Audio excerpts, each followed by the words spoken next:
வணக்கங்க. இது அங்காளம்மன் சத்யா வீடியோ. அனைவருக்கும் மதிய வணக்கங்க. நான் போன மாதம் மலையனூருக்கு போகும்போது ப்ரைவேட் வேனில் போனேன். அதனால் என்ன ஆச்சுன்னாங்க, யோகமுனீஸ்வரர், அதாவது செஞ்சு போகிற ரூட்டில் மலையனூர் அப்படியே கட் ஆகும் பார்த்திங்களா, அந்த இடத்துல வந்து ஒரு யோகமுனீஸ்வரர் கோயில் இருக்குது. கவர்மெண்ட் பஸ் நிறுத்த மாட்டாங்க, மற்றபடி ப்ரைவேட் வண்டிகளில் போகிறவங்க அங்கே போய் நின்றுட்டு அவரை வணங்கிட்டு போகலாம். போன முறை நான் அப்படி வணங்கும்பொழுது ஒரு எலுமிச்சம்பழத்தை அவர் கை காலில் வச்சு கொண்டு வந்தேங்க. யோகம் தருவார், லக்கு தருவார் சொன்னாங்க. அதை கொண்டு வந்து பீரோவில் வச்சேங்க. அந்த எலுமிச்சம்பழத்தை, பயங்கர வெயில் காலம், இப்போ தான் 2 நாளாக மழை பெய்யுது.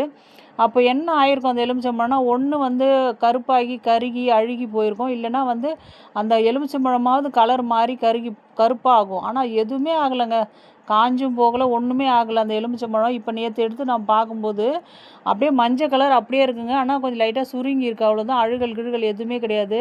எவ்வளோ ஆச்சரியம் பாருங்களேன். உண்மையிலே அந்த யோக முனீஸ்வரரோட அருள் கிடச்சிருக்குன்னு தான் நினைக்கிறேன். நீங்களும் அதே மாதிரி செய்யுங்க, நல்லதே நடக்கும்.